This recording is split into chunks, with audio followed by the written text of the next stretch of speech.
우리 합동신학대학원의 우리 원우들 보면서 제가 얼마나 많은 도전과 또 은혜 감사한지 모르겠습니다. 어려운 시기에 하나님의 말씀의 종으로 부름을 받고 1000명 하나님의 부르심 앞에 응답하고 순종하신 여러분들을 보면서 너무나 자랑스럽고 또 고마운 마음이 듭니다. 하나님께서 여러분 한 사람 한 사람을 통해서 삼갈 같은 연약한 인생일지라도 우리 하나님 앞에 인생의 지휘봉을 올려드려서 가장 멋지게 쓰임받는 인생, 연약하고 부족할수록 오히려 하나님 앞에 무릎을 꿇음으로 우리의 최선이 아니라 최고가 아니라 하나님의 능력의 통로가 되시는 이런 하나님의 사람들 되시기 바랍니다. 또 끊임없이 시대 물결, 시대 정신이 지배하는 세상 가운데 시대 정신이 아니라 성경 정신으로 무장해서 겸손하지만 당당 앞에 세상 앞에 서서 하나님의 자녀다운 품격을 가지고 이 시대 한 사람 한 사람 영혼을 변화시키고 그리스도 안에서 온전한 자로 세워드리는, 그래서 지켜보시는 우리 하나님 감동케 하는 이런 하나님의 종들, 좋은 우리 사회자들 되시기를 바랍니다. 제가 정말 우리 총장님과 교수님들 이렇게 예배 때마다 앉아있는 모습을 보고 참 존경스럽고, 제가 두고두고 우리 합신에 왔더니 이러한 모습이라고 제가 두고두고 광고를 해야 될 것 같아요.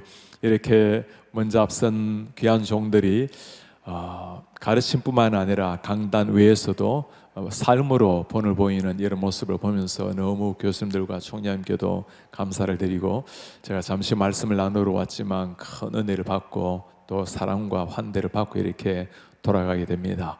오늘 이제 마지막 말씀인데, 하나님의 부르심 1000명, 그 부르심을 받은 사람이 무엇을 위해서 살아가야 될지를 같이 말씀을 통해 나누려고 합니다. 사마천의 사기에 보면 중요한 스토리가 하나 나오는데, 이광에 대한 이야기입니다. 이분은 활을 쏘면 백발백중 모든 사람에게 최고의 명사수로 알려진 사람입니다. 한 번은 친구들과 함께 사냥하러 나갔다가 갑자기 앞에 호랑이가 나타났습니다. 갑자기 나타난 호랑이에 정말 죽을 힘을 다해서 화살을 쏘았고, 그 화살은 호랑이의 심장에 명중했습니다. 꼼짝을 하지 않고 가만히 서 있는 그 호랑이를 보고 가까이 가서 보니까 호랑이가 아니라 거대한 바위였습니다. 거대한 바위, 다시 돌아서서 그 바위를 쏘는데 이제는 번번이 화살이 튕겨져 나갈 뿐이었습니다. 이것을 두고 사석위호라는 중국어 사자성어가 탄생이 되었습니다. 호랑이로 알고 바위를 쏘다란 말입니다. 죽을 힘을 다해서 바위를 쏘았을 때, 호랑이를 쏘았을 때 바위도 뚫는 그 놀라운 역사. 간절함이라는 단어보다 더 위대한 힘이 있을까요? 이런 스티브 잡스 애플사의 창업자가 했던 말을 기억합니까? 그분이 스탠포드 대학교에 졸업식에 가서 연설했을 때 마지막 한마디였습니다. Stay hungry, stay foolish. 어리석다고 들을 정도로 우직하게 한 길을 향해 나아가라. Stay hungry. 끊임없이 배고픔을 가지고 만족을 모른 채 나아가라. 이번에 제가 에즈베리 부흥을 잠시 소개를 하면서 에즈베리 부흥 운동 때 가장 많이 사용되었던 단어를 소개한 게 있습니다. Hunger for God이란 단어, 하나님을 향한 그 목마름, 하나님을 향해 간절함이 있을 때 그때 역사가 일어난 겁니다. 기독교 역사가 바로 이런 걸 다 보여주는 거죠. 여러분, 어떻게 영국에서 미국으로 복음이 전달되었나요? 종교의 자유를 위해서 죽음을 가가오고 대상을 건넜던, 그리고 또 많은 사람들이 죽었어요. 그렇게 미국 땅에 들어가서 복음으로 세운 나라, 그 140년 전에 수많은 미국인들이 한국에 들어오면서 그 벽 안에 푸른 눈을 가진 젊은이들이 한국이라는 조선이라는 이름도 몰랐던 시대입니다. 이 땅에 하나님의 복음을 심기 위한 그 열망, 간절함 하나 가지고 태평양을 건너서 한국 땅에 들어왔던 많은 선교사님들, 그 수많은 무덤들이 이 땅에도 있지 않습니까? 간절함이 있어야 역사가 이루어지는 겁니다. 이 시대는 이런 간절함이 점점 사라지는 시대를 맞이하고 있어요. 우리 사랑 원우 여러분, 하나님께서 우리를 주님의 제자들로 1000명을 주셔서 하나님의 부르심으로 우리를 불러주셨는데, 한번 사는 생에 나로 말미암아 이 십자가의 복음, 부활의 그 찬란한 복음이 선포되어서 죽어있는 영혼이 살아나고 살아난 자들이 하나님의 거룩한 제자들로 세워지는 그 간절한 열망, 우리 조국 대한민국이 한 시대 정말 복음으로 타올랐는데 지금은 다 위기라고 말하고 있지만 우리가 반드시 위기를 뚫고 창조적 소수자들이 되어서 이 시대 위기를 뚫고 한국에게 다시 한번 부흥의 불길을 일으켜서 한국뿐만 아니라 앞으로 중국, 일본, 북한, 말레이시아, 인도네시아, 인도 그리고 수많은 복음이 필요한 나라에 선교사를 파송하는 이런 거룩한 꿈을 꾸는 이런 우리가 되기를 바랍니다. 100년 전에 저 한국말을 알지도 못했던 푸른 눈의 젊은이들은 그 꿈을 가지고 한국 땅에 들어왔는데 정작 한국에는 젊은이들이 그런 꿈 없이 신학도들이 그런 꿈 없이 살아서는 안 되겠죠. 오늘 주님을 위해서 정말 고결하게 한 인생, 이 땅에 복음이 편만하게 펼쳐지기를 간절히 바라는 마음, 지중해 연안의 로마의 십자가 복음이 선포되기를 열망했던 한 사람의 마지막 모습을 읽었습니다. 사도 바울이 썼던 마지막 서신 디모데후서 말씀입니다. 사도 바울, 제가 오래전에 사도 바울의 흔적을 좀 보려고 그리스와 터키를 순례를 한 적이 있습니다. 얼마나 태양이 뜨겁습니까? 같이 갔던 분들이 다 그 태양빛에 피하려고 큰 창이 큰 모자를 쓰고 얼굴을 선크림으로 반죽하고 있을 때 제가 그래도 사도 바울이 맞았던 태양을 그대로 맞아야지 하고 그렇게 태양빛에 돌아다녔더니 한 일주일쯤 지나니까 얼굴이 막 시뻘겋게 달아오르고 시뻘겋던 게 시퍼렇게 바뀌고 얼굴에 잔주름이 막 생기기 시작하는 거예요. 지금 이 주름이 그때 다 생긴 거예요. 제가 그 잔주름에 겁을 먹고 저도 그냥 선크림으로 얼굴을 무장을 했어요. 제가 그때 그 뜨거운 태양을 맞으면서 오늘은 이 집, 내일은 저 집 복음을 전했을 바울을 생각하니 참 마음이 애잔해 왔습니다. 여러분, 바울이 어떤 사람입니까? 예수님을 만나고 난 다음에 30년 동안 오직 외길, 주님의 복음, 주님의 십자가, 부활의 찬란한 복음을 위해서 이곳저곳 이 나라 저 나라 다니면서 복음을 전했던 그 사도 바울, 이제는 복음을 전하다가 감옥에 잡혀 들어가서 오늘 말씀은 감옥에서 이 땅을 떠나기 전에 마지막으로 남긴 말씀입니다. 여러분, 마지막으로 남긴 말씀, 마지막 한마디 유언 어떤 말씀일까요? 오늘 1절 말씀 한번 보시겠습니까? 내가 하나님 앞과 살아있는 자와 죽은 자를 심판하실 그리스도 앞에서 그의 나타나실 것과 그의 나라를 두고 엄히 명하노니 너는 말씀을 전파하라. 살아계신 하나님 앞에서 다시 오실 예수 그리스도 앞에서 엄히 명하노니 너는 말씀을 전파하라. 말씀을 전하라는 말씀, 전도하세요, 복음 전하세요, 늘 듣는 이야기 아닙니까? 마지막으로 이 땅을 떠나는 사람이 남기는 유언치고는 너무 평범한 말씀 같아요. 그러나 바울이 하는 지금 이 말은 편안하게 책상에서 앉아서 쓰는 말이 아닙니다. 언제 죽을지 모르는 죽음을 앞에 둔 감옥에서 사력을 향해서 남아있는 모든 에너지를 다 쏟아서 마지막으로 쏟아내는 그 한마디입니다. 너는 말씀을 전파하라. 어떤 말씀이죠? 오늘 3절 4절 뭐라고 말씀을 합니까?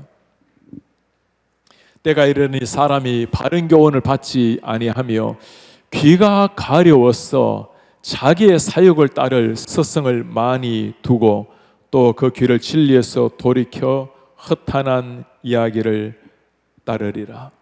어떤 때입니까? 사람이 들어야 될 진리의 말씀을 듣지 않고 귀가 가려워서 자기의 사욕을 채울, 자신의 욕심을 채우고 자신의 귀를 시원하게 해줄 복음을 따라다닐 사람들, 이 시대 문제가 무엇일까요? 교회를 나오고 강단이 있지만 정말 들어야 될 십자가의 복음, 부활의 그 찬란한 복음이 아니라 우리의 마음을 시원하게 해주는 그냥 복음, 좀 피곤한 인생살이에 뭔가 삶에 좀 격려가 될 만한 복음, 우리 자녀들을 좀 잘 키울 만큼 지혜롭게 할 만한 복음, 그런 복음으로 우리의 귀를 시원하게 할 복음을 쫓아다니 이런 시대 아니겠어요? 여러분 꼭 기억하시기 바랍니다. 우리가 전해야 될 복음은 우리가 받은 복음이에요. 죽어 내 영혼을 살려낸 십자가의 복음, 나를 한번 사는 생애를 이 복음을 위해서 내 인생을 불태우게 만든 그 십자가 부활의 복음, 그 복음을 사모하고 그 복음 증거하는 이런 여러분들 되시기를 바랍니다. 제가 학교에서 가르칠 때마다 할 수 없이 시간에 강조하는 것이 있어요. 설교하실 때마다 우리 예수님 맨 앞에 앉아 계신다고 생각하고 설교하십시오. 예수님이 내 설교를 듣고 주님이 정말 고개를 끄덕여야 그게 진짜 설교가 되는 겁니다. 요즘은 그렇게 열심히 설교하고 너무 설교를 잘하는데 예수님이 듣고도 알아듣지 못하는 설교가 있어요. 너무 설교 잘하려고 하지 말고 설교를 통해서 예수의 십자가의 복음을 선포하는, 모든 설교에 피부던 예수의 복음이 나타나게 만드는 이런 여러분들 되시기를 바랍니다. 한국 교회가 굉장히 짧은 역사에 어떻게 이렇게 놀라운 하루 역사를 이루게 되었을까요? 우리 땅에 들어온 사람들, 그렇게 배움이 많은 사람들도 아니었어요. 20대 그 새파란 젊은이들이었습니다. 그러나 그들이 가지고 있었던 확실한 한 가지가 있었어요. 그게 복음이었습니다. 십자가의 복음이었어요. 우리 평양신학교 세운 마포 삼열 선교사님, 1890년에 26살 나이에 한국 땅에 들어왔습니다. 46년을 섬기고 1936년도에 일제시하에 견디지 못하고 미국으로 돌아가게 되었어요. 마포 삼열 선교사님이 한국 땅에 들어오면서 그때 했던 기도문이 남아 있어요. 황주에 도착했을 때 거기 했던 기도문 여러분 한번 보시겠습니까? 내가 이 땅에서, 이 조선 땅에 십자가의 복음, 예수의 복음 이외에는 어떤 것도 전가지 아니하기로 내가 하나님 앞에 맹세를 했노라고, 십자가의 도 이외에는 아무것도 전가지 않기로 하나님 앞에 작정을 했던 사람. 한국계 초창기의 설교를 좀 연구하다 보면 그 설교 가운데 오늘날 말하는 강의 설교, 성경적 설교가 아닌 경우도 굉장히 많았습니다. 제목 설교, 그냥 주제 설교, 본문을 그대로 정직하게 드러내지 못할 때도 있어서 우리가 사실 피해야 될 그런 설교의 유행입니다. 그럼에도 불구하고 한 가지 모두가 확실한 것이 하나 있었어요. 어떤 설교를 하든 예수의 피 묻은 십자가가 있었던 설교였습니다. 모든 성경의 대주제인 예수 그리스도, 우리에게 구원을 주시는 주님의 이름, 구원을 받은 사람에게는 인생을 바꿔놓는 주님의 이름. 오늘날 한국교회의 가장 시급한 문제가 무엇일까요? 팬데믹 이후에 교회가 문을 닫고 신학교가 위기에 쌓이고 다 위험한 거 맞습니다. 그러나 정말 위기는 강단의 위기예요. 강단에서 십자가의 복음이 선포되지 않는 이런 시대, 정직한 하나님의 복음이 선포되지 않는 이런 시대, 성경대로 믿고 성경대로 행하지 아니하는 이런 시대, 한국뿐만 아니라 미국, 지금 전 세계가 복음이 사라지는, 예수의 유일성이 사라지고 있는 이런 시대를 맞이하고 있어요. 이번에 5월에 미국에서 정말 믿겨지지 않은 사건이 또 하나 일어났어요. UMC라고 United Methodist Church라고 합니다. 미국의 감리교, 우리 장로교보다 훨씬 감리교가 더 교단이 커요. 그 감리교가 동성애자들의 목사 안수를 허용하는 일이었습니다. 어떻게 그냥 동성애도 아니고 목사 안수까지도 동성애자를 허용을 하고 있는지, 그런 말미암아 이 감리교회가 점점 분해되고 있는, 와해되고 있는 이런 상황인데, 이것이 지금 감리교회만 나타난 일이 아닙니다. 엘버트 몰로 총장님께서 이 사건을 두고 했던 논평, 아까 여러분 보여준 거 한번 보시겠습니까? 이번에 UMC 총회는 주류 개신교가 얼마나 자유주의로 변했는지를 보여줍니다. 미국은 상상할 수 없을 만큼 진보적이며 저는 그것이 매우 빠르게 이루어질 것이라고 예측합니다. 그렇습니다. 지금 UMC뿐만 아니라 미국의 그 수많은 교단들이 십자가의 복음에서 경도되고 성경관에 대해서, 성경무어에 대해서 벗어나는 상황이 되어버렸어요. 미국의 장로교 PCUSA가 본래 장로교의 본산입니다. 우리 초창기에 거의 모든 장로교 선교사님들이 PCUSA 출신입니다. 그 PCUSA의 222회 총회가 포틀랜드, 오레곤 포틀랜드에서 있었어요. 그때 개원 처음에 총회를 시작을 할 때, 오프닝 프레이어를 할 때 먼저 개원 기도를 하는데, 총회 처음 기도에 당연히 목사님이든 장로님들이 기도를 하셔야 되는데 그 지역에 있는 이슬람교 목사 이맘을 불렀어요. 여러분, 이게 우리나라 언더우드 마포 3열 파송한 PCUSA 현재 모습입니다. 그 분이 어떻게 기도했는지 여러분 한번 기도문 한번 보시겠습니까? 첫 마디가 뭐죠? 알라신이여, Bless us and bless our families and bless our Lord. 계속해서 뭐라 말합니까? 우리와 우리 가정, 우리 주를 축복하여 주십시오. 우리를 고든 길로 인도하시되 모든 선지자들이 걸었던 길, 선지자가 누굽니까? 아브라함, 이스마엘, 이삭, 모세, 예수, 마지막에 누구죠? 예수로 끝나는 것이 아니라 무함마드의 길로 인도하소서. 저 선지자들에게 평화가 있기를 바랍니다. 이게 미국의 가장 큰 그 기라성 같은 수많은 선교사들을 한국 땅에 보낸 저 교단에서 일어나고 있는 일입니다. 총회장 후보가 4명이 나왔어요. 2명 러닝메이트로 나오는데 그들에게 물었던 질문이 딱 하나였습니다. Do you believe Jesus Christ is the only way to salvation? 예수 그리스도가 구원에 이르는 유일한 길입니까? 여러분, 목사들한테 이런 질문은 좀 무리한 질문 아니겠어요? 당연히 아멘 아니겠습니까?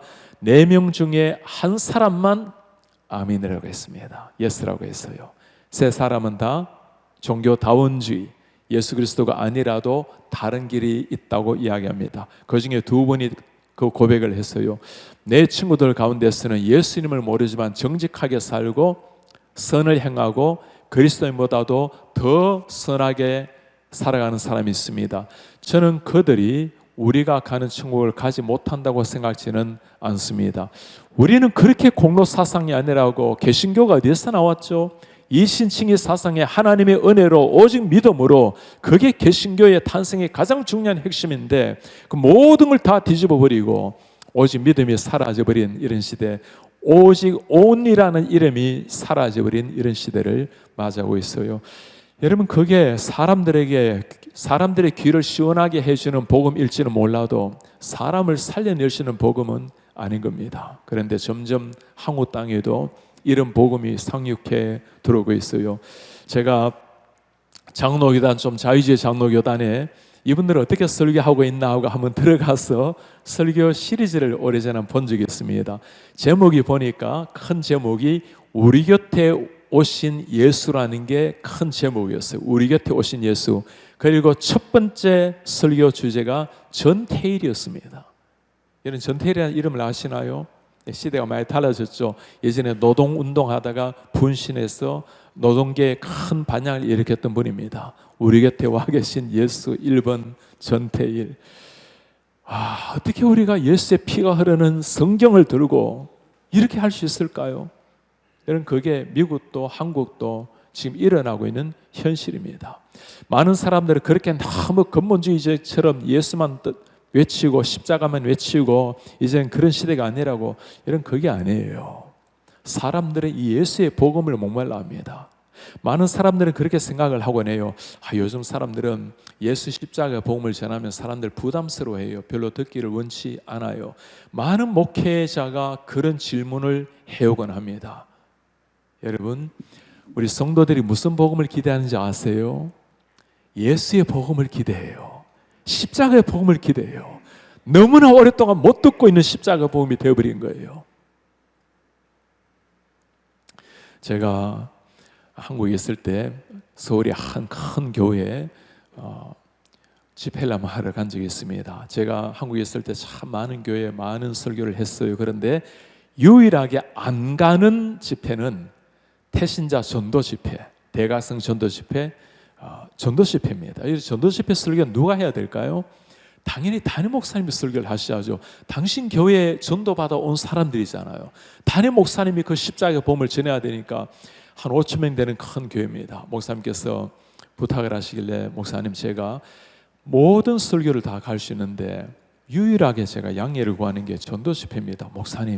목사님이 설교하셔야 됩니다. 목사님을 보고 목사님 교회 온 그 양떼들이 될 수 있는 분들 아니겠어요? 아주 이름이 잘 알려진 존경받는 분이십니다. 그분이 저에게 한마디 하셨어요. 교수님, 제가 십자가 설교를 이제 잘 못하겠어요. 전도 설교를 잘 못하겠어요. 이게 그 존경받는 그 대형교회 목사님이 하신 말씀입니다. 오카노 목사님께서 제가 돌아가시기 전에 마지막 인터뷰를 했습니다. 도란노의 부탁으로 목사님과 인터뷰를 하는데 목사님께서 그 얘기를 들려주시는 거예요. 처음에 여러분, 사랑교회가 대각성 운동, 대각성 집회를 하잖아요. 처음에는 다른 외부 강사를 모시고 전도 집회를 했어요. 그런데 목사님이 이 전도 집회에 복음을 전하고 결신을 시켜야 되는데 보니까 너무 안타까운 거예요. 그 기라성 같은 목사님들 오셔가지고 전도 설교를 못한다는 거예요. 십자가 설교를 못한다는 거예요. 그리고 몇 년 후에 이래서는 안 되겠다 하고 본인이 그때부터 계속 하신 거예요. 목사라고 십자가 설교를 하는 게 아니에요. 여러분 한번 물어보세요. 여러분들 가슴 속에 정말 어떻게 우리가 감히 십자가의 설교를 할 수 있겠어요? 그 예수님의 피가 흐르는 그 십자가의 설교, 그 설교를 강단에 서서 정말 가슴을 가지고 그 십자가의 복음을 전해본 마지막 때가 여러분 언제예요? 여러분들이 그 십자가 그 붉은 피에 부활의 감격스러운 그 복음을 부활절 말고 들어본 마지막 때가 언제입니까? 우리는 지금 십자가에 목마르는 시대가 되어버렸어요. 십자가의 복음이 사라지는 이런 시대가 되어가고 있는 거예요. 미국의 지난해 6월에 미국의 주요 교단 중에 지난 30년 동안 그 어떻게 교회가 증가하고 감소되는가 보여주는 도표가 하나 나왔습니다. 이 연구를 보면 브라이언 벌치라는 사람이 논문을 쓴 것인데 여러분 한번 도표 한번 보시겠습니까? 보시면 대부분의 곡선이 어때요? 아래로 떨어지고 있어요. 제일 처음에 나오는 게 ABC USA가 American Baptist Church USA입니다. 미국의 침례교회 중에 SBC Southern Baptist가 있고 American Baptist가 있는데 American Baptist는 조금 자유주의적인 교회예요. 얼마나 떨어집니까? 23% 떨어지고 있습니다. 그 다음에 UCC United Church of Christ 교회는 52%나 떨어지고 있어요. 너무나 좋은 교단이었는데 이 교단이 이렇게 무너지고 있는 겁니다. ELCA Evangelical Lutheran Church입니다. 41% 떨어지고 있고 루터 교회도 지금 얼마나 문을 닫고 있는지 몰라요. 여러분 루터가 밤낮으로 전한 게 뭡니까? 모든 성경 찌름이 예수가 나온다. 이게 루터의 고백 아닙니까? 정작 루터 교회에 루터가 전했던 복음이 사라지는 UMC 아까 제가 소개했던 미국의 감리교회입니다. 31% 떨어지고 PCUSA 2만 불러서 그렇게 개운 기도를 하게 만드는 저 장로교회 본산지가 58% 거의 60% 떨어지고 있어요. 저희 교회 바로 길 앞에 이 PCUSA 교회가 있었습니다. 그 동성애 받아들인 날 그들이 탈퇴해 나왔는데 엄청난 돈을 상납하고 이렇게 탈퇴해 나와서 지금 다른 교단으로 건강 교단으로 간 교회도 있어요. TEC, The Episcopal Church 성공회입니다. 36% 떨어지고 있고 SBC가 미국의 그래도 개혁신학을 가지고 건강한 교단인데 참 감사하게도 4% 증가는 아니지만 조금 떨어져서 이 교단은 1600만 명이 되는 엄청난 성도가 있는 교단입니다. 그 다음에 정말 놀라운 일은 성장하고 있는 교회가 있어요. AOG는 Assembly of God, 우리말로 보면 약간 펜티코스털 순복음 계통의 교회입니다. 성장하고 있고 지금 브라질이라든가 아프리카에 많은 교회가 성장하는 게 펜티코스털 교회가 많죠. 그 다음에 놀라운 성장을 이루고 있는 101%를 이루고 있는 곳이 어디입니까? PCA 교단입니다. 제가 소속이 어디일까요? PCA 교단 소속이에요. 여러분 예전에 우리 박형용 총장님께서도 미국의 PCA 교단의 소속이고 학교를 말한 미국의 웨스트민스터, 리폼드, 그다음에 카브넌터 이런 총장님들은 다 PCA 출신이시고 지금도 대다수의 교수님들이 PCA 교단에 속해 있습니다. 저 AOG 우리가 조금 신학은 다르지만 AOG 교단과 PCA 교단의 공통점이 하나 뭘까요? 다른데 공통점이 뭘까요? 떨어지는 교회들이 떨어지는 게 모든 공통점은 성경의 무엇을 인정을 하지 않는 교단입니다. 예수 그리스도의 심지어 유일성까지 도전받고 있는 교단. 그래도 SBC가 가장 큰 교단이 그렇게 많이 떨어지진 않고 그 다음 다른 두 교단 성장하는 교단의 가장 핵심은 성경을 하나님의 진리의 말씀으로 그대로 믿는 예수 그리스도만이 유일한 주님이라는 것을 그대로 믿는 그리고 우리의 사명은 사람들에게 빵을 나눠주고 사람들을 행복하게 만들고 그게 아니고 땅끝까지 복음을 전파하는 선교적 사명 1000명의 자신의 삶을 드리는 것 그것이 PCA의 가장 중요한 정신입니다. 여러분 어떤 교회가 성장하고 있죠? 이 시대 복음 가지고 안 됩니다. 아니에요. 복음이 있어야 교회가 되고 복음이 있어야 사람이 변화되고 복음이 있어야 교단의 미래가 있는 겁니다. 여러분들이 십자가의 복음으로 다시 한번 여러분들의 가슴 속에 이 십자가의 복음을 새기기를 바라요. 오늘 바울이 이 땅을 떠나면서 하는 마지막 고백이 이겁니다. 이 복음을 전파하라. 이 십자가의 복음 산자와 죽은 자를 심판하실 하나님 앞에 어민명하노니 너는 이 말씀 전파하라. 제발 길을 시원하게 해주는 자신의 사육을 따르는 그런 복음 말고 영혼을 변화시키는 이 복음을 전파하라. 오늘 바울이 언제 복음을 전파하라고 말하고 있죠? 너는 때를 얻든지 때를 얻지 못하든지 항상 힘쓰라. 우리 사랑하는 원우들, 우리 신학도들, 때를 얻든지 때를 얻지 못하든지 항상 힘쓰라. 제가 여러분들 가슴 속에 특별히 부탁한 게 있습니다. 우리 전도사 시절 때 가슴을 찌르면 누군가가 전도 대상에 나와야 된다라는 거. 태상 같은 신학책을 읽더라도 읽는 목적이 중요합니다. 하나님을 경외하고 주님 앞에 무릎을 꿇음으로 영혼을 사랑하는 목자의 심정이 새겨지고, 그리고 한 영혼, 누군가가 주님을 만나야 될 한 영혼을 가슴에 품고 살아가는 것. 이런 바울의 삶이 어땠나요? 예수님을 만난 적시로 지난 30년 동안 이 복음을 위해서 달려갔던 바울입니다.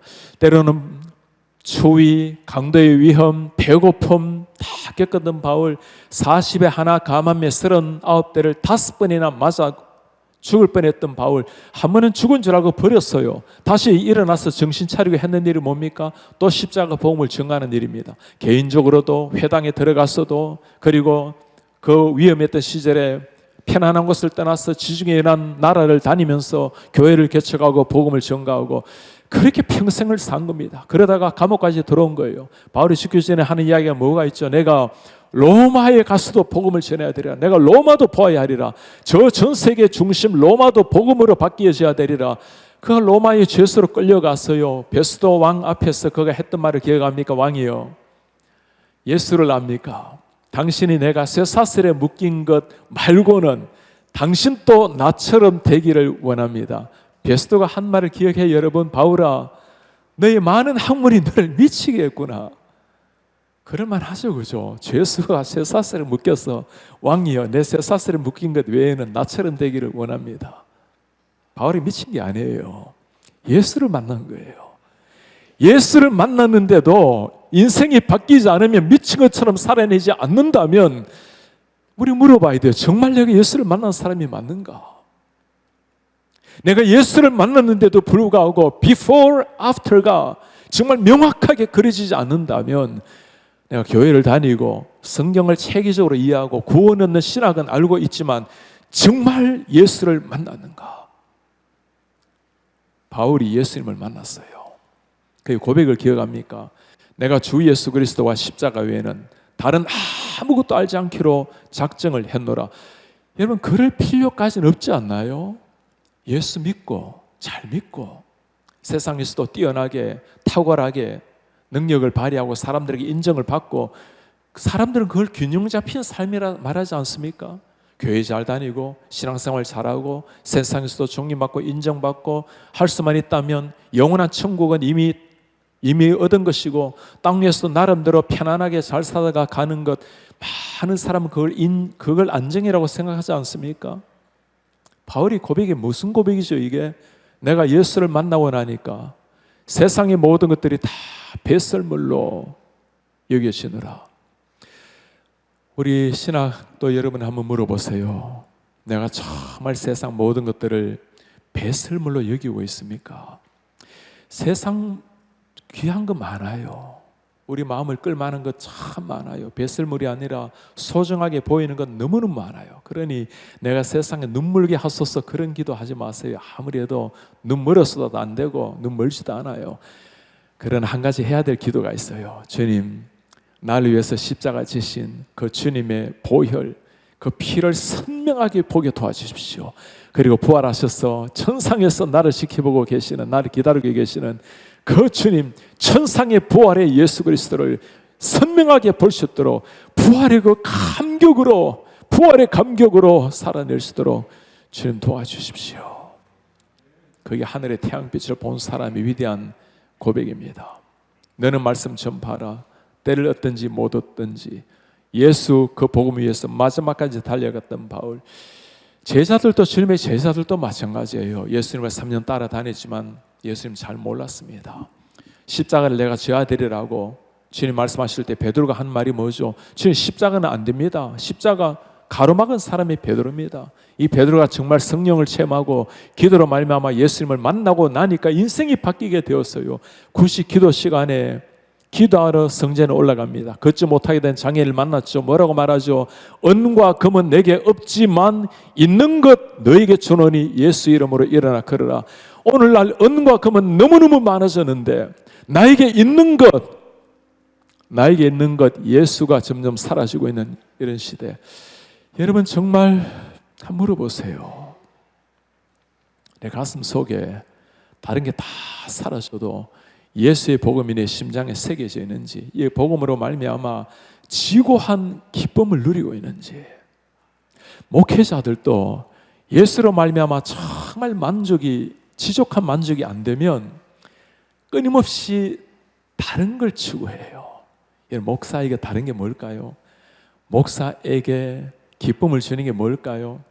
여러분들이 지금은 그런 생각하는 분들이 좀 드물 거예요. 목회를 하다 보면 교회가 커지는 거, 그거보다 목사들이 더 원하는 게 없어요. 성도들이 많이 나오고 교회가 커져가고 그걸 기쁨으로 달려가는 사람들은 평생 상대주의에 사로잡혀서 그렇게 살아갈 뿐입니다. 하나님의 은혜로 교회가 커져가고 또 많은 사람이 주님을 알게 된다면 너무 귀한 일입니다. 그러나 예수로 말미암아 얻는 기쁨, 감격, 하늘의 그 소망, 그걸 대체할 수 있는 것은 아무것도 없어요. 제가 교회 성장이라는 단어를 이야기할 때 우리 교회에서 늘 목사님들에게 그리고 우리 성도들에게 강조하는 것이 있습니다. 우리가 정의하고 있는 교회 성장이라는 것은 우주적인 교회가 성장하는 것인데 그건 너무 큰 이야기고, 우리 교회가 성장하는 것은 참 기분 좋은 일이에요. 목사에게는 교회가 성장하면 힘나고 참 기분 좋습니다. 그런데 그게 목사의 목적이 되어서는 안 돼요. 그거 오래 못 가요. 정말 교회 성장은 제가 섬기고 있는 워싱턴 지역의 교회가 잘 되어서 한인 사회 기독교율이 높아져 가는 겁니다. 여러분들이 나중에 목회를 하시게 되면 교회 성장 물론 한 교회가 잘 되기를 바랍니다. 참 행복한 일이에요. 그러나 여러분들이 있는 지역, 여러분들의 함께 있는 그 지역, 무슨 한 지역의 기독교율이 높아져 가는 것, 그걸 교회 성장이라고 의미를 정하고 나면 목회하는데 얼마나 자유로워지는지 모릅니다. 한 교회가 잘 되고 성장하는데 옆에 교회가 문을 닫으면 그게 무슨 성장이라 하겠어요. 하나님께서 바라보시고 하나님의 백성이 자라가는 것. 제가 우리 부목사님들이 참 좋은 교회에 담임 목사님으로 많이 가 있습니다. 제가 가기 전에 목회 수업을 이리저리 많이 합니다. 설교 수업을 합니다. 그리고 마지막 하나 딱 하는 부탁이 있어요. 목사님 가셔서 내가 가장 듣고 싶은 이야기가 있습니다.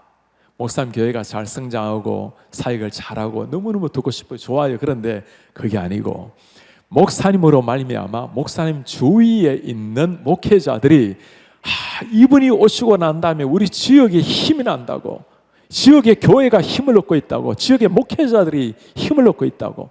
내가 제일 듣고 싶은 이야기는 그겁니다. 지역의 목사들에게 인정받는 목사가 진짜 목사인 거예요. 우린 기업이 아닙니다. 자기 기업의 목적은 이유를 남기는 것이지만 우리는 하나님의 나라를 확장시켜 나가는 십자가의 복음으로 세상을 바꾸는 것이 우리 인생의 목적이에요. 베드로가 주님을 만나고 나니까 거기에 눈이 뜨신 겁니다. 복음을 전했을 때 뭐가 기다리죠?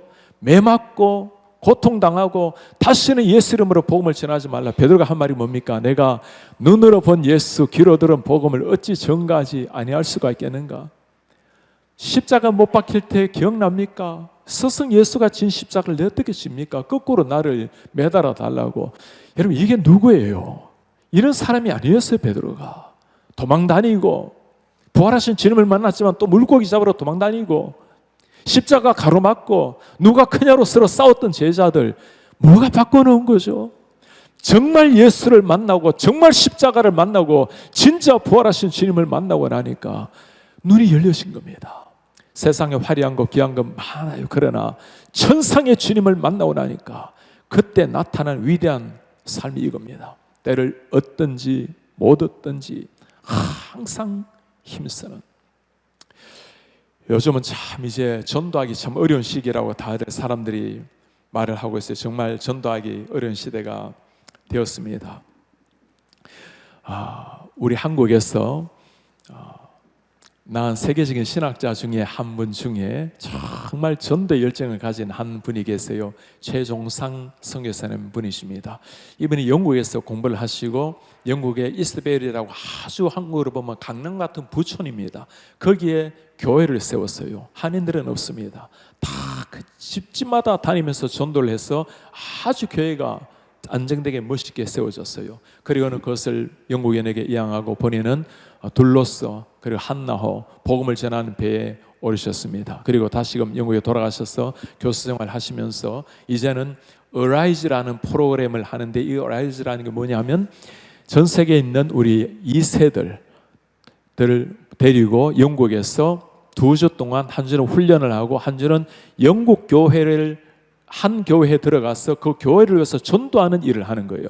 어느 한 교회 A라는 교회가 나오면 그 교회 성도님들, 발런티어들과 함께, 봉사자들과 함께 전도를 나가는데 그 지역의 집집마다 다 문을 두드리면서 전도합니다. 우리 교회도 해마다 거기에 어라이즈 프로그램에 한 10명 정도 성도님들이 참석을 해요. 그래도 영어를 잘하시는 분들이고 다 뛰어난 의사들이고 교수들인데, 여러분 영국 집집 문 두드리면 사람들 문 잘 열어줄까요? 잘 안 열어줍니다. 그럼에도 불구하고 한 사람 한 사람을 복음을 전하는 사람들. 그리고 지난해는 이 선교사님을 저희 교회에 모시고 우리 지역의 어라이즈 프로그램을 한번 했어요. 그리고 집집마다 다니면서 수천 집 다니면서 한 사람 한 사람 집을 두드리면서 노크를 하는데, 정말 제가 놀란 일이 하나 있었습니다. 저렇게 집집 문 두드리면서 복음을 전하고 다니는데 어느 한 집 문을 안 열어주는 집이 없어요. 사람이 없는 집은 어쩔 수 없지만 다 열어주고, 그리고 어느 교회에서 나왔습니다. 그리고 제가 몇 가지 질문이 있어 나왔습니다. 우리 교회가 지역을 위해서 가장 해줄 수 있는 귀한 일이 어떤 것일까요? 이 지역에서 어떤 문제가 가장 큰 문제일까요? 우리 교회가 그것을 위해서 기도하기를 원합니다. 예수 믿으세요로 말하는 게 아니라 그거는 좀 이따 해야 될 말이고, 그렇게 먼저 그분들의 정말 그분들의 필요가 무엇인지, 그들의 기도가 무엇인지 이야기하고 예수 그리스도의 복음을 전하기를 시작을 합니다. 정정하게 예수의 복음을 좀 나눠도 되겠습니까? 말하면 한 10가정 중에 한 6, 7가정은 거절합니다. 괜찮습니다. 저는 시커교도입니다. 저는 불도자입니다. 가톨릭입니다. 또 다른 교회를 다니고 있습니다.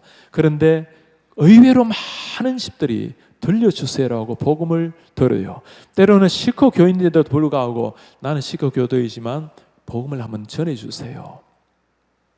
여러분 영국에서 그렇게 전도를 일주일 다 하고 난 다음에 그분들을 저녁에 그 전도한 교회로 모시고 와서 음악회도 하고 복음을 전합니다. 그러면 그 목사님들이 자기가 목회하고 난 이래로 제일 많은 사람들이 나오는 거예요. 누가 제일 놀랄까요? 영국 목사들이 제일 놀랍니다. 어떻게 영국에 이런 전도가 될 수 있단 말인가? 선교사님이 늘 강조하는 단어가 하나 있어요. 전도가 되지 않는 유일한 이유는 뭘까요? 전도를 안 하기 때문에 그런 거예요. 제가 미국에서 같이 이번에 전도하면서 거절당하는 경우도 조금 있지만 얼마나 많은 사람들이 이 복음을 굶주려하고 기다리고 있는지. 그리고 한 집은 전달을 갔더니 이분이 다른 지역에서 이사를 온 사람이에요. 참 좋은 신앙인입니다. 미국인이에요.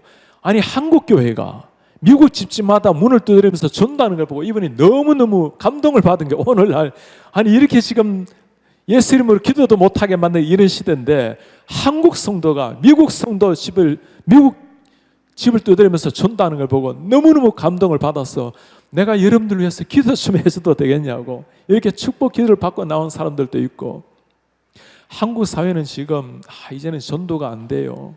전도하는 시대는 지났어요. 여러분 전도가 안 되는 것이 아니고 전도를 우리가 안 하는 거예요. 너무너무 전도를 안 하고 있어요. 저는 대학교 UBF에서 예수님을 만났기 때문에 UBF는 밤낮 하는 일이 그저 전도하는 일이었어요. UBF의 눈으로 보면 그냥 저 교회들은 꼭 방위 같아요. 공수 특정 부대 방위가처럼 보이는, 그렇게 정말 전도의 열정을 가지고 매일 전도를 위해서 기도하고 영혼을 위해서 기도하고 캠퍼스를 돌면서 기도하고 그렇게 전도의 열정으로 살아왔는데, 이제는 신학을 전문적으로 했으면 더 해야 되지 않을까요? 이제는 목사가 되었으니 더 많이 해야 되지 않을까요? 제 삶 자체가 벌써 예전만큼 전도하기가 너무너무 어려워진 상황이 되어버렸어요. 사랑하는 우리 원우 여러분, 여러분들 때 하셔야 돼요. 신학교 다닐 때 여러분들 때 전도의 대상자가 있어야 되고, 이 지역에 이 아파트가, 이 많은 아파트가 있고 보는 사람마다 다 한국말 다 통하잖아요. 잘 통하지도 않은 영어를 가지고도 그렇게 복음을 전하는데, 오늘 바울이 우리에게 마지막으로 한 부탁입니다. 너는 이 복음을 전파하라. 때를 얻든지 못 얻든지 항상 힘쓰라. 제가 이제는 방학이 되면 방학 때마다 여름 겨울 방학 다 선교지에서 보내보냈습니다. 중국은 반드시 가고, 그리고 남미에 가서 여러 나라 선교를 하는데, 몇 년 전에 페루에 있는 김중원 선교사님이라고, 그 페루의 리마에서 한참 떨어져 있는 그 아마우타라는 아주 그 힘든 그 사역지가 있어요. 거기에 빈민촌인데, 거기에서 선교사님이 정말 감격스럽게 제게 소식을 하나 전해왔어요. 목사님, 그때 복음을 전하고 난 다음에 예수님을 만난 한 사람이 그날 이후로 1년 반을 매일 우리 선교센터에 나와서 제 일을 도와주셨습니다. 정말 신실하게 예배하고 매일 오셔서 도와주셨어요. 그리고 한 1년 반 이후에 며칠간 보이지를 않으셔서 집에 가서 보니까 돌아가 계신 거예요. 홀로 사시다가 돌아가신 거예요. 그리고는 다 정리를 하고 유품을 정리하는데, 목사님 사진이 하나 나왔어요. 이런 거 사진 한번 보시겠습니까? 제가 이전 시절 전도했던 저 시절입니다. 제가 저분을 아주 생생하게 기억을 하고 있어요. 하나님께서 세상을 창조하셨습니다. 하나님께서 인간을 만드셨어요. Deus creó el hombre. 인간은 하나님을 대항해서 반역을 합니다. El hombre pecó contra Dios. 하나님께서 예수 그리스도를 보내시고, 예수 그리스도가 murió en la cruz, 그 십자가 위에서 돌아가셨습니다. Por tus pecados, mis pecados, 당신의 죄와 나의 죄를 위해서 돌아가셨습니다. 예수 그리스도 vive, 예수 그리스도 resucitó, 예수께서 살아나시고 부활을 하셨어요. 그리고 예수 그리스도를 믿으시겠습니까? 그러면 기도를 하고 그 지역에 있는 목사님이 기다리셔서 그분에게 인수를 해드립니다. 그 한 분이 제대로 전하지도 못하는, 제대로 말하지도 못하는 스페니시 그 복음의 변화를 받고 그렇게 평생 주를 위해서 달리다가 가신 분. 저희 교회에서는 해마다 선교지에 해마다 해외 선교를 많이들 나가요. 요즘 팬데믹 때문에 예전 같지는 못하지만 지난해도 한 350명, 올해도 한 350명 여러 해외 나라에 선교를 나갑니다. 지난해도 여러 나라 중에 브라질 아마존에 복음을 전하러 들어갔을 때였어요. 11명의 의사들과 또 전도팀, 기도팀, 여러 팀들이 함께 팀을 이루어서 2주 동안 전도를 하러 들어갔습니다. 여러분 그 배 한번 보시겠습니까? 저 배를 타고 들어가는데 저 배에서 하루 그 배에서 해먹이라고 그물망에 누워서 잠을 자고, 그리고 마을 하나씩 들어가서 그 마을에 어르신들은 환루를 돌아보고, 그리고 한 사람 한 사람에게 복음을 전합니다. 한 번은 한 마을에 들어가서 복음을 전하는데 그 원주민들의 전부 다 밖에 보니까 청년 하나가 왔다 갔다 하고 있어요. 우리 권사님이 저 청년 좀 데리고 오라고 했더니 저 친구는 안 된대요. 이 친구는, 그 청년 한번 보시겠어요? 이 친구는 귀가 들리지 않고 귀머거리고 말 못하는 벙어리라는 거예요. 그러니 복음을 전해도 알아듣지 못하고 대답할 수가 없습니다. 그런데 권사님이 너무너무 마음이 동해서 데리고 오라고. 그리고 권사님이 저 형제를 놓아두고, 그리고 여러분 다음 간 보시겠어요? 가게 되면 그냥 대화를 하는 게 아니라 저 큐빅을 돌리면서 그림을 보여주면서 스페니쉬를 가지고 한 사람 이렇게 복음을 전합니다. 저 태양 같은 하나님이 그의 옴브레 인간을 만드셨죠. 그리고 예수 그리스도가 저 엘라크루스 저 십자가 위에서 뮤리오 나를 위해서 돌아가셨습니다. 한 말씀 한 말씀 그 형제 듣지를 못하니까 눈을 보면서 그림을 보여주면서 복음을 전하는데, 조금 복음을 전하다가 예수께서 나를 위해서 십자가 돌아가셨다는 그 말씀을 듣고는 이 청년의 눈에서 눈물이 확 쏟아졌어요. 이게 복음의 능력입니다. 우리가 생각할 수 없는, 듣지 못하고 말하지 못한 형제도 하나님께서 역사하시면 놀라운 생명 역사가 일어나는 거예요. 오늘 우리 바울이 우리에게 전하는 마지막 부탁입니다. 너는 이 복음을 전파하라. 때를 얻든지 못 얻든지 항상 힘쓰라. 복음을 전하며 살아가는 삶이 쉬운 삶은 아니죠. 바울이 뭐라 말합니까? 너는 이 복음을 위해서 고난을 받으라. 여러분, 어느 사랑하는 부모가 사랑하는 자녀에게 남기는 유언에 너는 고난의 인생이 되라고 이럴 사람 누가 있겠어요? 너는 고난의 인생, 복음을 위해서 고난을 받으라. 무슨 말일까요? 예수를 따라가는 것 자체가 고난의 인생이라는 겁니다. 예수님이 뭐라고 말합니까? 네가 나를 정말 따라오기를 원하느냐? 네 자신을 부인하고 십자가를 지고 나를 따르라. 예수님을 정말 아는 사람들에게는 십자가가 희생이 아니라 영광스러운 특권입니다. 그렇게 살아갈 수 있는 것이 가장 영광스러운 일이에요. 여러분, 우리나라에 초창기 그 많은 선교사님들이 돌아와서 흘린 피를 여러분 기억합니까? 잔 헤론 선교사님 혹시 기억나나요? 우리나라 예전에 재종원이라는 드라마의 주인공 중에 한 사람이죠. 세브란스 병원의 2대 원장입니다. 1890년에 한국에 들어왔어요. 미국 테네시 의과대학을 스스로 졸업을 하고 결혼하자마자 아내 데리고 한국 땅에 들어왔습니다. 28살의 젊은이였어요. 당시 때 복음을 전하다가 우리나라에 이질이 번졌을 때였습니다. 팬데믹이 번졌을 때 선교사님들 남한산성으로 피신하고 다 격리할 때 죽어가는 조선 사람들 한 사람 한 사람 돌보다가 자신도 결국에는 팬데믹의 이질에 전염이 되었어요. 이 땅 5년 만에 주님 품 안에 안겼습니다. 한국에 온 지 5년째 33살의 젊은이, 두 아이의 아버지였습니다. 그 헤론 선교사님, 몇 년 전에 우리 교회에 전라도 군산에서 목사님이 찾아오셨어요. 목사님, 우리가 지금 윌리엄 정킨스 전 윌리엄 선교사님의 흔적을 찾고 있습니다. 그분이 전라도 지역에 구암교회 또 많은 교회를 세우고 예수병원, 학교, 많은 학교 병원을 세웠어요. 그분의 흔적을 이제는 우리가 찾아서 고마움을 표현하고 싶다고. 그분의 고향이 제가 있는 버지니아라는 거예요. 그래서 오셔서 그분들의 후손을 찾다가 후손을 찾게 되어서 같이 인사를 나누게 되었습니다. 윌리엄 정킨 선교사님 1892년도에 한국 땅에 들어왔습니다. 아무것도 없는 한국 땅 아닙니까? 아이 셋 다 낳았는데 세 아이 다 어릴 때 다 죽었어요. 한국 땅에 묻었습니다. 당신도 한국 땅에 들어온 지 15년 후에 43살의 젊은 나이로 이 땅을 떠났습니다.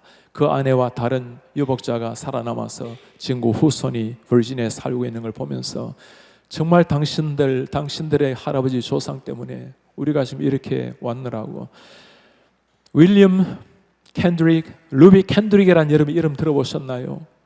텍사스에서 24살의 젊은 여인이 한국 땅에 들어왔습니다. 너무 과로하다가 이분이 지금으로 말하면 아무것도 아니지만 그냥 조그만한 병 하나 걸려서 1년 만에 이 세상을 떠났던 그 루비 캔드릭의 묘지가 서울 합정동 고은 묘지에 있어요. 여러분 그 비문을 여러분 보신 적이 있으십니까? If I have 1,000 lives to give, Korea should have them all. 나에게 1,000개 심장이 있다면 모두 조선 땅에 바치리라. 그 푸른 눈을 가진 젊은이들이 생명을 걸고 뿌린 십자가 복음 때문에 한국 교회가 오늘까지 온 겁니다. 여러분들이 주님을 위해서 받아본 마지막 고난이 언제입니까? 사람들은 고난을 불행이라고 생각을 해요. 여러분, 고난은 불행이 아니에요. 고난은 불편일 수는 있지만 불행이 아니에요. 바울이 뭐라 말하죠? 감옥 안에서 죽음을 앞에 둔 이 고난 속에서도 기뻐하라. 다시 말하노니 기뻐하라. 이 세상에 알지 못하는 그 비밀을 깨닫는 사람 아니겠어요? 제가 방학 때마다 선교지를 간다고 했는데 이전에 IT 여러분 지진 난 거 기억납니까? 그 IT 대지진 2010년도에 났을 때 중국에 가서 지역의 성도들을 섬기고 리더를 섬기고 버마, 미얀마에 가서 말씀을 나누는데 그 학생들 가르치는데 얼마나 더워요. 45도, 체감온도 막 50도 넘어가는데 정말 빗줄기 같은 땀이 막 등줄기를 타고 흘러내려. 너무 땀을 많이 흘렸더니 사람이 기절을 해요. 그러다가 다시 또 말씀을 가르치다가 바로 미국으로 들어갔습니다. 하룻밤 자고 아내와 함께 IT로 들어갔어요. 30만 명이나 되는 사람들이 그 건물에 깔려서 죽었던 그 나라. 아프지 않은 사람이 없고 한 사람 한 사람 치료를 하고 그들과 함께 숨기다가 제가 또 쓰러지게 되어서 2번이나 링거를 맞으면서 그렇게 IT에서 사역을 마치고 방학이 끝나고 한국 학교로 돌아왔어요. 얼굴이 이제 너무 초췌해진 제 모습을 보고 제 제자들이 그렇게 물어요. 교수님, 그렇게 방학 때마다 몸을 혹사하면서 복음을 전해야 됩니까? 제가 뭐라고 말하겠어요? 그렇게 살다가 가지 않으면 어떻게 살다가 정말 죽기를 바라는가? 우리가 그냥 이렇게 사는 게 아니잖아요. 예수님 하신 일이 뭡니까? 내 잃어버린 두 눈을 위해서 눈 한쪽 기증해 준 그 정도가 아니에요. 내 죽어있는 심장, 영원한 지옥에 떨어져 있는 내 심장 살려내려고 당신의 그 하나밖에 없는 심장을 떼어주시고 대신 죽어주신 예수 그리스도, 그 심장 때문에 우리 심장이 다시 박동하고 뛰어나는 것 아닙니까? 내 손가락 마지막 혈맥의 세포까지도 주님으로 말미암아 피가 뛰고 있다면 내가 주를 위해서 모든 걸 다 던진다 하더라도 그것은 희생이 아니라 영광스러운 특권일 뿐입니다. 주님 앞에 물어보세요. 제가 중요한 순간이 있을 때마다 두 가지 생각하는 게 있어요. 하나는 제 영혼의 생명이고 하나는 육신의 생명입니다. 영혼의 생명은 하나님의 은혜로 구원의 은혜를 받았으니 지금 눈을 감아도 주님 앞에 서게 될 것입니다. 육신의 생명, 제가 많이 강조했죠. 33살 예수 그 청년 젊은이가 십자가에 돌아가시는데 너무 저는 많이 산 거예요. 지금 예수님보다 20년 또 훨씬 더 살아버린 인생, 정말 오래 산 것 아닙니까? 여러분 얼마를 살아야 장수하는 거예요? 예수님 나이 33살 정도 살면 많이 산 거예요. 그 뒤로 살아난 날들이 있다면 정말 매일이 마지막인 것처럼 여기고 마지막처럼 살아내는 것, 그렇게 하루하루 살다가 가는 겁니다. 강거리 목회자들이, 선배들이 또 동료들이 그렇게 말할 때가 있어요. 목회는 마라톤이야. 여러분 마라톤처럼 인생 살면 안 돼요. 100m처럼 사는 거예요. 그냥 100m쯤 죽기를 각오하고 달려가는 겁니다. 그러다가 저녁에 땀 흘리고 저녁에 눈 딱 감으면 2, 3초 만에 그냥 바로 잠이 들어야지 10분이 됐는데도 잠이 안 오고 잠 안 들고 그 인생 그렇게 살면 안 돼요. 좀 더 열심히 내야 돼요. 그렇게 죽은 듯이 자다가 여러분 아침에 그 빛나는 햇살을 보세요. 희열이 일어납니다. 하나님께서 나에게 오늘 또 한날을 허락해 주셨구나. 지상에서 나에게 사명이 있어서 아직까지 생명을 연장시켜 주셨구나. 그런 마음으로 공부할 때 치열하게 공부하고 교회 돌아가서 사역하실 때는 모든 걸 쏟아서 사역에 힘쓰고 믿지 않은 영혼 만나면 오늘의 기회인, 마지막 기회인 줄 알고 복음을 전하고 정말 심장 뛰는 일이에요. 매 순간마다 심장이 뛰고 설레는 그 인생, 그게 복음을 향해서 십자가를 향해서 살아가는 인생입니다. 저희 교회 지난해 우리 스테판 통이라는 목사님이 오셨어요. 지금 중국 태생이신데 종교 자유를 위해서 인도네시아에 가서 사역을 하신 분인데, 인도네시아에 Reformed Evangelical Reformed Church of Indonesia라고 한 6천 명이 들어가는 큰 예배당이 있는 교회입니다. 제가 한 15년쯤 전에 그 교회에 초청을 받아서 같이 말씀을 전하러 간 적이 있어요. 그 목사님께서 오신 겁니다. 연세가 85세가 다 돼 가시는데 이제 미국의 마지막 전도 집회라고 오시는데 저희 교회에 수천 명의 중국인들이, 젊은이들이 다 모였어요. 전도 집회에 온 거예요. 제가 목사님을 아주 오랜만에 15년 만에 만났는데 너무 놀란 거예요. 휠체어를 타고 오신 거예요. 목사님이 너무 연로해지신 거예요. 이분이 어떻게 전도 집회를 하시는가? 그러더니 때가, 설교할 때가 되자 두 분이 목사님을 부축해서 강대상 위로 올라갔습니다. 여러분 그 사진 한번 보시겠어요? 강대상을 올라가서 강대상을 사진 나오는 거 보이시겠습니까? 강대상을 꽉 잡으시더니, 저 지금 통역관 옆에 있고 강대상을 잡으시더니 1시간 반을 복음을 전하는 거예요. 저는 복음을 듣는 게 중요한 게 아니고 저분이 쓰러질까 봐, 저 어르신이. 그러고 마지막 순간에 예수 그리스도를 믿을 사람 앞으로 나오세요라고 했을 때 저 수백 명의 중국 젊은이들이 예수 영접하겠다고 나온 모습이에요. 밤 11시에 목사님 예배를 다 마치고 저녁 약속을 했습니다. 식당에 가서 기다리는데 목사님이 나타나질 않았어요. 좀 이따 비서분이 오셔서 목사님 아무래도 오시기가 어려울 것 같다고 차로 모시고 왔는데 한번 가보세요. 봉고차에 계시는데 문을 열어보니까 제가 믿기가 어려웠어요. 그냥 죽은 사람처럼 쓰러져 누워 계시는 거예요. 저를 보시더니 내가 식사할 수가 없을 것 같다고. 저희 교회가 첫 랠리였고 전도 집회, 그 다음에 필라델피아, 그 다음 뉴욕, 보스턴 네 군데 전도 집회를 하고 인도네시아로 돌아가신 분입니다. 정말 마지막 순간까지 인생을 불태우셨던 한 분. 제가 15년 전에 그분이 69세셨어요. 제가 한국에는 70세가 보통 은퇴를 하잖아요. 은퇴를 하는데 목사님은 어떠세요? 물었더니 그분이 그때 저에게 정확하게 했던 말입니다. For us Christians, there is no retire, only refire. 우리 그리스도인에게는 은퇴란 없습니다. retire는 없습니다. refire, 다시금 불타오르는 것만 있을 뿐입니다. 그 한마디는 그냥 구호가 아니었습니다. 정말 마지막까지 복음을 위해서 살아낸 한 사람, 그렇게 살다 가는 거예요. 그래야 세상이 바뀝니다. 그래 살다가 주님 앞에 서야 우리가 그 33살의 주님의 피 앞에 그렇게 살다 가야 되지 않겠어요? 무엇이 바울을 하긴 이렇게 살게 만들었을까요? 오늘 바울이 내가 선한 싸움 다 싸우고 믿음을 지켰으니 이유가 뭡니까? 오늘 마지막 8절에 말씀을 합니다. 이제 후로는 나를 위하여 의의 면류관이 예비되었으므로 주님이 있는 거예요. 그날 의로우신 재판장이 그날에 내게 주실 것이며 내게만 아니라 주의 나타나심을 사모하는 모든 자에게 도니라. 언젠가 나타나실 심판하실 예수 그리스도, 주님이 먼저 오시든지 아니면 내가 이 땅을 떠나서 주님을 만나는 순간 나를 위하여 의의 면류관을 예비하신 주님, 나뿐만 아니라 주님의 나타나심을 사모하는 모든 자에게도, 바울에게 이게 있었기 때문에, 목적지가 있었기 때문에 달려갈 수가 있었어요. 제가 우리 교수님들과 우리 사랑하는 어른들에게 한번 물어보고 싶어요. 정말 진심으로 한번 대답해 보세요. 우리 예수님 약속하신 대로 다시 오실 재림을 여러분 믿으십니까? 주님께서 우리가 살아있는 날, 육신적으로 살아있는 날 동안에 재림하지 않으신다면 우리가 이 땅을 떠나는 순간 예수님 앞에서 바로 눈을 뜰 것을 여러분 믿으십니까? 정말 그걸 믿고 사는 사람이라면 이대로 살 수는 없어요. 그 주님을 향해서 하루하루 마지막인 것처럼 살다가 주님 앞에 서는 겁니다. 저희 교회 목회하면서 참 제일 제가 감사한 제목이 하나 있어요.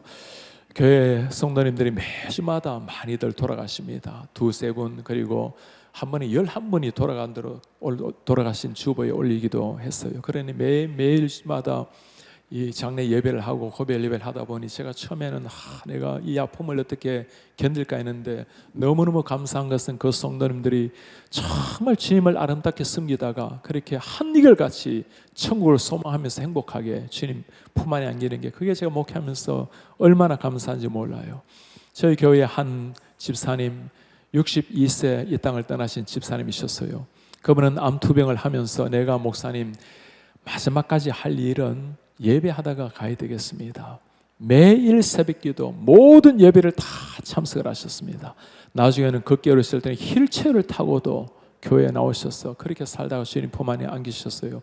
저보고 하신 마지막 말씀이에요. 목사님, 내가 먼저 천국 가서 목사님 오실 때 제일 먼저 마중 나가겠습니다. 제가 집사님 땅 위에서는 집사와 목사로 만났지만 그날에는 내가 형님으로 잘 모시겠습니다. 참 해피하게 이렇게 주님 품 안에 가신 분이 계세요. 한국에 잘 알려진 여러분 가수 중에 에일리라는 가수 혹시 이름 아시나요? 에일리 어머니가 저희 교인이셨어요.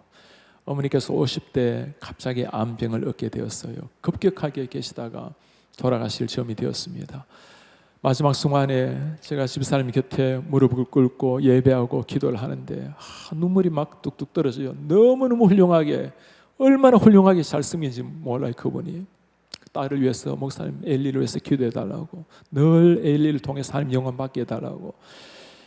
이제 죽음을 몇 시간 앞둔 그 집사님께서 저보고 하셨던 마지막 말씀이에요. 목사님, 너무 슬퍼하지 마세요. 우리 신자의 이별은 굿바이가 아니라 굿나이트입니다. 영원한 이별 굿바이가 아니라 굿나이트, 하룻밤 자고 나면 다시 만나는 날. 어떤 성도님들은 목사님 see you later 조금 후에 목사님 보겠습니다. 천국을 소망하며 천국을 열망하며 살아갔던 사람들, 천국의 주님, 부활하신 주님과 눈을 마주하고 살아간 사람들은 인생이 다릅니다. 한번 살아가는 생에 여러분 무엇을 위해서, 누구를 위해서 살다가 주님께 가시겠어요? 정말 나의 인생, 내 물질, 시간, 내 하나밖에 없는 생명을 다 던져도 좋을 만한 분이 예수님이 맞으십니까? 예수님이 아니라면 누구를 위해서 사시다가 주님 앞에 서시겠어요? 정말 한날 살더라도 내 모든 걸 쏟아서 전해야 될 복음이 십자가 복음이 맞나요? 그게 아니라면 뭘 위해서 사시다가, 뭘 위해서 이 고결한 인생, 이 귀한 젊음을 무엇을 위해서 사시다가 주님 앞에 가시겠습니까? 1%의 에너지도 남김없이 다 쏟고 우리가 주님 앞에 쓰러지는 날, 그날 주님 우리에게 오셔서 쓰러지는 우리의 오른손을 붙들고 이렇게 세울 날이 올 것입니다. 주님이 말씀하실 겁니다. 잘했다, 충성된 종아. 내가 전하고자 할 복음을 네가 대신 전해주었고 내가 겪어야 될 고난을 네가 대신 겪어주었구나. 고맙다, 충성된 종아.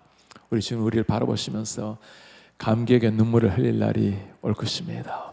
그날까지 1000명 하늘의 부르심을 받은 사람들, 부르심을 받은 사람답게 하나님의 아들, 딸다운 품격을 가지고 겸손하지만 당당하게 시대 앞에 복음을 외치고 고귀하게 살다가 우리 주님 부르시는 날 정말 1%의 에너지도 남김없이 다 쏟고 가장 멋진 모습으로 주님 앞에 서시는 이런 우리 동역자들, 사랑하는 우리 후배들, 귀한 우리 하나님의 사람들 되시기를 주의 이름으로 축복합니다.